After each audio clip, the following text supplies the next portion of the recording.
दोस्तों नमस्कार। 2024 का लोकसभा इलेक्शन कौन जीतने वाला है और अगला प्रधानमंत्री कौन होगा? यदि आपके मन में भी ऐसी कोई शंका है तो मैं आपको क्लियर कर देना चाहता हूँ। 2014 से पहले यूपीए गवर्नमेंट की सरकार थी, कांग्रेस की, 10 साल से, और डॉक्टर मनमोहन सिंह प्रधानमंत्री थे। क्यों सरकार बदलने की ज़रूरत पड़ी? मनमोहन सिंह मौन वाले प्रधानमंत्री थे, जो बोलते नहीं थे, और अभी जो प्रधानमंत्री हैं वो मौन होने का नाम नहीं लेते। 2014 से पहले लावारिस वस्तुओं को छूने से मना था। कब किस जगह बम धमाका हो जाए कोई अता और कोई पता नहीं था। सुरक्षा की कोई गारंटी नहीं है और इस समय देश सुरक्षित है। 2014 से पहले ग्रामीण जीवन में जब महिलाएं 15 से 20 लोगों का उनको खाना बनाना होता था तो चूल्हों से खाना बनाती थी, और खाना बनाने के लिए उन्हें लकड़ियों की व्यवस्था करनी पड़ती थी और धुएं में उनका खाने बनाना पड़ता था। चाहे न चाहे तो बनाना ही पड़ता था। आज की स्थिति यह है कि आपके दरवाजे पर सिलेंडर आ जाता है। यह परिवर्तन, क्रांतिकारी परिवर्तन मोदी गवर्नमेंट में हुआ। खुले में शौच हमारी परंपरा थी, जो कि वर्षों से चली आ रही थी। एक क्रांति ला दिया। कम से कम मेरा मानना है कि 70 से 80% गांव के क्षेत्रों में, शहरों में लगभग 95%, 99%, 100% इवन आप मान लीजिए, वहाँ पर शौचालय की व्यवस्था, टॉयलेट की व्यवस्था हो गई है। इसका सबसे बड़ा फ़ायदा किसको मिला? महिलाओं को मिला। क्योंकि जब महिलाएं खास करके बस से ट्रेवल करती थी तो उनके लिए उन्हें दिक्कत होती थी, और जब इसकी समस्या की वजह से अनावश्यक बीमारियां भी फैलती थी। आज एक घर भी जहां बना हुआ है जंगल में भी, वहां भी लाइट पहुंच गई है। आप हमारी बात को मानो मत, वेरीफाई करो। दूसरी चीज़, सड़क हमारे तो दरवाजे के सामने बनी है, हर जगह सड़क, पक्की सड़क बीजेपी गवर्नमेंट की देन है, मोदी गवर्नमेंट। और प्रधानमंत्री ग्रामीण सड़क योजना अटल बिहारी वाजपेयी की देन है। स्वर्णिम चतुर्भुज योजना अटल बिहारी वाजपेयी की देन है। हर घर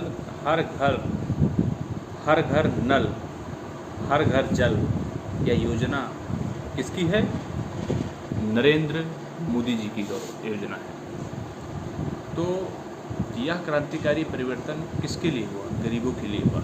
एक व्यक्ति बीमार होता था, पूरे परिवार के स्वजन लग जाते थे और उनका समय तो जाता ही था, धन की भी हानि होती थी और आने वाली पीढ़ी उनको पाटती भी थी। जान भी गया, माल भी गया और परिवार भी गया। सरकार ने 5 लाख तक का इलाज मुफ्त करा सकते हो किसी व्यक्ति की। एक ऑप्शन तो खोला। मान लीजिए यहाँ पर नहीं होता है तो शहरों में जाकर के आप इलाज करा लीजिए, हॉस्पिटल उसको क्लेम कर देंगे। यह परिवर्तन बहुत बड़ा परिवर्तन है गरीबी को दूर करने के लिए। हमें याद है 2014 से पहले मैं 300 रुपये का डाटा पैक कराता था और मेरे को 1.5 GB मिलता था। आज 709 का डाटा हम कराते हैं, 84 दिन के लिए कराते हैं, और पर डे 1.5 GB मिलता है। तो आप ये सोचिए कि लगभग 180-190 GB मिल जाएगा। हमारे गांव में नेट की बहुत समस्या थी, तो कोविड काल में मैंने बहुत मुश्किल से काम किया और ईश्वर की दया से चलता गया काम। वो कैसे किया मैंने देखा। ना तो एयरटेल का चलता था नेट, ना वोडाफोन का चलता था, ना अन्य किसी का चलता था। कल ही मैंने ये जियो फाइल लगाया और 30 Mbps छोटा ही प्लान लिया, लेकिन बहुत अच्छा चला, काफ़ी संतुष्टि मिली। इंटरनेट चलने से मेरे पास बहुत सारे स्कोप आ गए। खुद के लिए स्कोप तो आए ही हैं कि मेरे रास्ते क्लियर होंगे, मैं अन्य के लिए भी रास्ते अपने ज़रिए निकाल सकता हूँ या ऑप्शंस क्रिएट कर सकता हूँ। स्व प्रगति के साथ स्वजनों की भी प्रगति सुनिश्चित की जा सकती संभावनाएं, तो इससे पलायन रुकेगा, पलायन रुकने की संभावनाएं कम होंगी। लोग रोजगार का ढिंढोरा पीटते हैं। देखिए, सरकारी नौकरी, मेरे दोस्त, सरकारी नौकरी नहीं मिल सकती। सरकारी नौकरी केवल 3% है। 3% जनता से 140 करोड़ लोगों का भला और उद्धार नहीं हो सकता है मेरे दोस्त। आप इस बात को समझने की कोशिश करिए। सरकार इसीलिए प्राइवेटाइजेशन कर रही है। प्राइवेटाइजेशन तभी हो सकता है सक्सेसफुल जब इंफ्रास्ट्रक्चर होगा।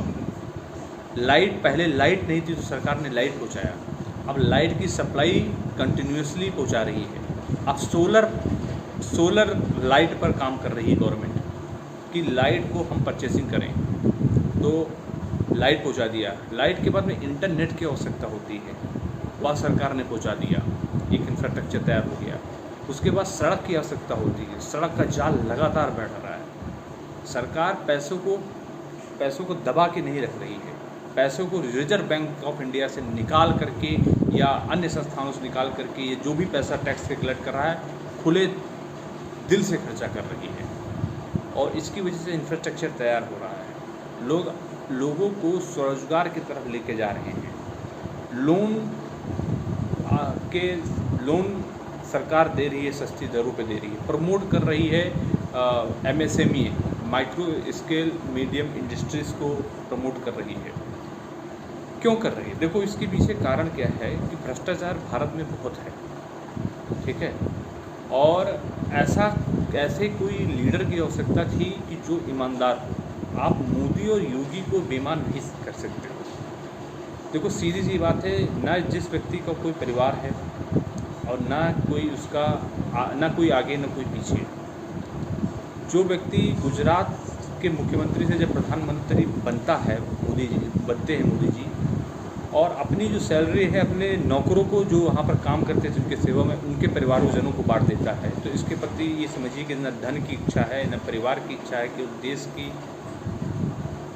तरक्की की इच्छा है या देश के लिए समर्पण है। एक लीडर के अंदर एक क्वालिटी होती है vision, visionary leadership. Means visionary leadership,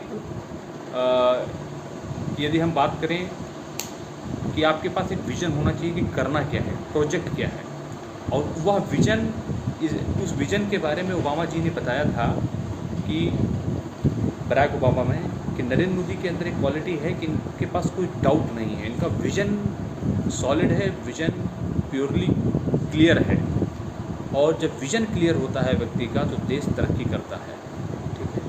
ऐसे लीडर हैं भाई बीजेपी में, नितिन गडकरी जैसे, जो कहते हैं कि या तो फाइल को रिजेक्ट कर दो तुरंत, या फाइल को आगे बढ़ा दो, फाइल को दबाने की ज़रूरत नहीं है। फाइल दबाना या सबसे घटिया चीज़ है, और यह तरक्की को रोकने वाली चीज़ है। या सोच ही बहुत बड़ी थी जिसकी चर्चा की गई, नहीं तो यह सोच ही नहीं जनरेट हो पाती। उन महिलाओं का जो जीवन, जिन्होंने जो मजबूर थी उन चूल्हों में अपने जीवन को, चूल्हे के बीच में ही उनका जीवन घूमता था, और उस धुएं में खाने बनाने के लिए विवश थी, उनके जीवन को परिवर्तित किया। शौचालय की व्यवस्था सबसे ज़्यादा फ़ायदा महिलाओं को, इसकी वजह से पेट की समस्याएं होती थी, बर्दाश्त करती थी, ट्रैवलिंग नहीं करती थी। तो यह व्यक्ति वही सोच सकता है जिसने महसूस किया हो। मोदी जी प्रचारक थे RSS के, वो घर घर जाते थे, और प्रचारक जो होते थे उनको बताया जाता है कि उस घर के बारे में हर चीज़ की जानकारी आपको होनी चाहिए, समझ होनी चाहिए। वह सोच, वह समझ मोदी जी के अंदर थी, उन्होंने उस चीज़ को महसूस किया। इस वजह से देश में वह बदलाव उन्होंने लाए। और मोदी जी जब संसद में प्रवेश किए थे तो संसद के चौखट को प्रणाम किए थे झुक करके, और उनका पहला शब्द था कि गरीबी हटाने का। बोला कि हम कड़वे डोज देंगे, तो उन्होंने कड़वे डोज दिया। डिमोनेटाइजेशन आप कहते हैं, आप उसका विरोध करते हैं, लेकिन डिमोनेटाइजेशन का नतीजा ये हुआ कि जो पाकिस्तान के आतंकवादी थे उनके पास अथाह पैसा था, और उन पैसों का गलत इस्तेमाल अपने देश में किया जाता था। सरकार ने उन नोटों की अदला बदली कर दी, अब नए नोट वो बना नहीं सकते हैं, उनको समस्या क्रिएट हुई। उन आतंकवादियों को तोड़ने का सबसे बढ़िया सिस्टम उन्होंने किया कि उनका जो फाइनेंशियल जो पैसे उनके तक पहुंचते थे वहाँ से कट किया गया। ठीक है, क्या नाम है, यूएनओ से या अमेरिका से इन्होंने उनको ग्रे लिस्ट में उन आतंकवादियों को डाला, या ग्रे लिस्ट में पाकिस्तान को डाला। तो इसकी वजह से उनके ऊपर फाइनेंशियल सैंक्शन लगाए गए, और पूरे देश में सुरक्षा से रिलेटेड एक नेटवर्क तैयार किया गया कि जैसे ही हमारे देश के दुश्मन यदि हमारे निगाह उनकी गलत अगर पड़ती है तो उनको उसी समय कुचल दिया जाए। यूएपीए जैसा कानून बनाया। यूएपीए जैसा ऐसा कानून कि शक के आधार पर भी गिरफ्तारी की जा सकती है, और उसके तहत जो होगा तो उसके लिए जमानत भी नहीं दी जाएगी। तो ऐसे सख्त कानून उन्होंने आतंकवादियों के खिलाफ बनाया, तब आज हमारा देश सुरक्षित है, तब हमारा देश शक्तिशाली है। तो यह सब परिवर्तन इसलिए हुआ कि मोदी जी का जीवन देश के लिए समर्पित था। जब उनकी माता जी का निधन हुआ तो मोदी जी गुजरात में अंतिम संस्कार किए, उसके 2 घंटे के बाद में पार्लियामेंट में सेशन अटेंड किए, और उसके बाद मीटिंग अटेंड करने चले गए। कोरोना काल में जो समय था, कोरोना काल का आपको बता देता हूँ, जो लोग मेरी इस बात को सुन रहे होंगे, जिन्होंने मेरी इस बात को अभी तक की वीडियो को पूरी देखा है, कोविड काल दुनिया का सबसे बड़ा संकट था। आपके परिवारजन भी कहते हैं मृत्यु सबसे दुखदाई समय होता है परिवार के लिए।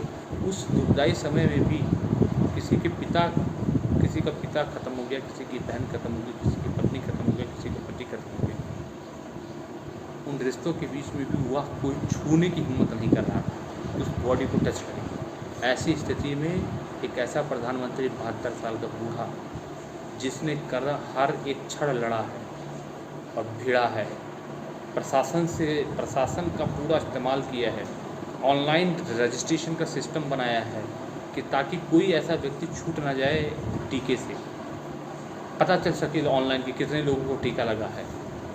आधार से कनेक्टिविटी कराया गया है और 140 करोड़ जनता को टीका लगाया। और यही नहीं, भारत ने अपनी दावेदारी ये भी ठोका कि हम भी टीका बना सकते हैं।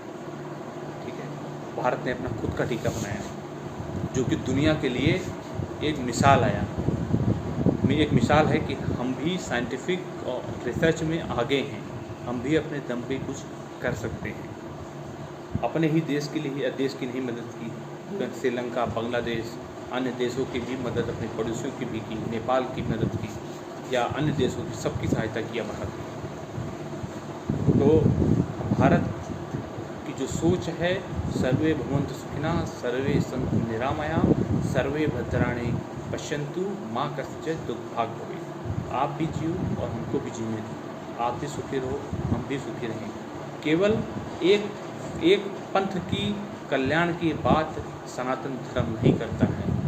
सनातन धर्म विश्व कल्याण के लिए, संपूर्ण ब्रह्मांड के कल्याण की बात करता है। समझते हैं जब मंदिर में कहते हैं कि विश्व का कल्याण, संपूर्ण संसार में शांति हो, इसकी कल्पना सनातन धर्म करते हैं। और जिस तरीके से कुटाई गुंडों और बदमाशों की किया है, अतीक अहमद, मुख्तार अंसारी, विकास दुबे, देखो इन सब की कुटाई करना बहुत ज़रूरी था। मैं आपको सही बताऊँ, किसी भी जाति और किसी भी धर्म का कोई भी व्यक्ति हो, किसी भी इलाके में अगर गुंडा है वह गुंडा तभी होता है जब उस देश की जनता गरीब होती है, वह दूसरे पर अत्याचार करता है, उस देश की जनता गरीब होती है, उसके पास पैसा नहीं होता, प्रशासन की मदद नहीं ले पाता, प्रशासन उस गुंडे के पीछे लगा होता है, सपोर्ट में रहता है। और मैं ये बता देता हूँ, जिन जिन क्षेत्रों में ये गुंडे पाए जाते हैं वह क्षेत्र पिछड़ा है, वह क्षेत्र बहुत गरीब वाला है। मुख्तार अंसारी कैसे जीतते थे? देखो, जो छोटी जी मतलब SC ST वर्ग से OBC वर्ग से जो गरीब परिवार के लोग आते हैं, या अन्य गरीब परिवार के जनरल कास्ट से भी आते हैं परिवार, देखो गरीब के लिए धन बहुत महत्वपूर्ण है। उनको अगर 500 रुपये भी दे दिया जाए तो वह उनके प्रति पूरी तरीके से समर्पित हो जाएंगे।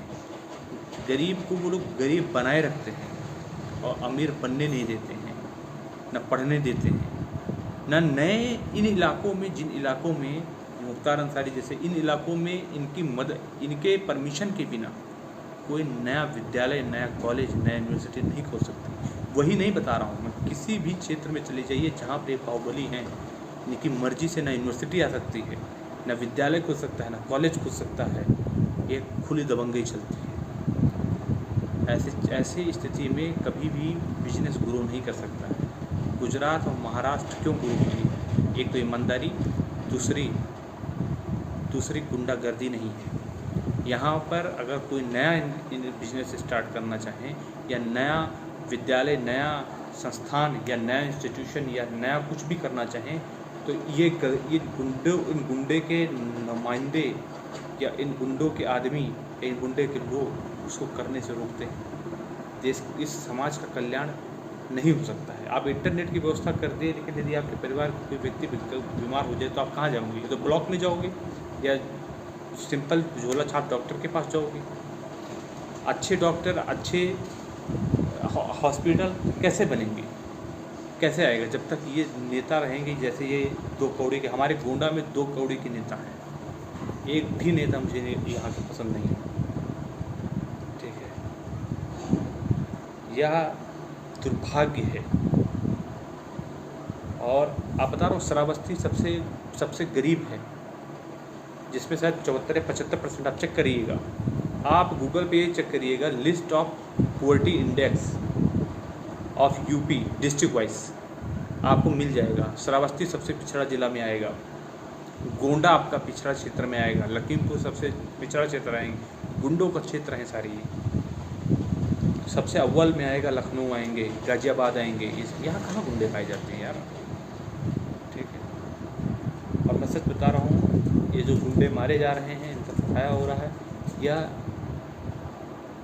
योगी फंडा होगा, वह मोदी फंडा है ये।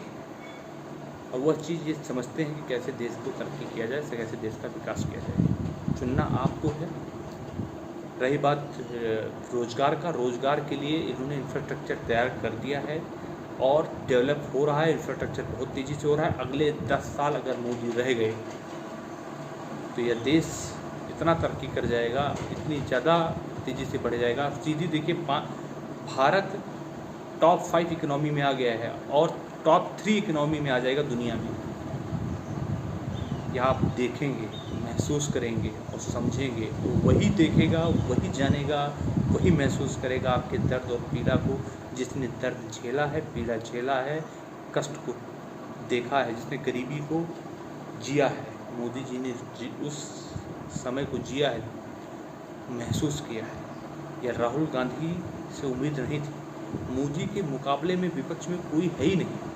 कांग्रेस सबसे बड़ी पार्टी है, लेकिन उनके सबसे बड़े शहजादे राहुल गांधी की कोई औकात नहीं है मोदी के परिप्रेक्ष्य में। मोदी के समानांतर वह कहीं आते ही नहीं हैं। पूरी तरीके से जीत अगर होगी तो नरेंद्र मोदी की होगी। मेरे शब्द नोट कर लीजिए। 4 जून को जब रिजल्ट आएगा तो भारी बहुमत से नरेंद्र मोदी फिर से प्रधानमंत्री बनेंगे। ये पार्ट टाइम प्रधानमंत्री नहीं है, ये फुल टाइम प्रधानमंत्री है, जिनका विजन आज का नहीं है, 1000 साल का विजन लेकर चल रहे हैं। 2047 में इन्होंने 2047 का इनका विजन है। और जहाँ पर सनातन पर लोग बात करने से भी डरते थे, बात करने से कतराते थे, वहाँ आज राम मंदिर बनाया। आप ये बताइए कि अयोध्या सभी जानते हैं, हमने भी रामायण पढ़ी है, भगवान राम का जन्म स्थान है और उस जन्म स्थान में मस्जिद क्या कर रही है। अगर मैं बात करूं कि मक्का मदीना में मंदिर क्या कर रहा है तो ताजुब होगा ना। वहाँ मक्का मदीना में जब मंदिर नहीं बन सकता है तो अयोध्या में मस्जिद कैसे। देखिए, इसका कारण ये था कि हम लोग जातियों में बटे हुए थे। इसकी वजह से हमारे राजा कहीं ना कहीं उनसे परास्त हुए आपस में फूट के कारण, और परास्त होने के बाद में ये जो मुग़ल थे, इनको तभी भी सुकून और शांति नहीं महसूस हुई जब तक उन्होंने हमारे मंदिरों को नहीं तोड़ा। वो यह ही साबित करना चाहते, जिनको तुम भगवान मानते हो हम उनके मंदिरों को तोड़ेंगे, तो वो तोड़ते थे। आज जो प्राण प्रतिष्ठा भगवान राम के मंदिर की हुई है, यह प्राण प्रतिष्ठा भगवान राम की ही नहीं, इस देश के प्राण की प्रतिष्ठा का सवाल था। उसकी प्रतिष्ठा को पुनः स्थापित किया गया है, आपकी अंतरात्मा को स्थापित किया गया है। तो सोच आपकी है, समझिए आप ही। और मैंने अपनी ईमेल आईडी डाल दी है, यदि आपके पास कोई क्वेरी हो तो आप मुझसे पूछ सकते हैं। बहुत बहुत धन्यवाद।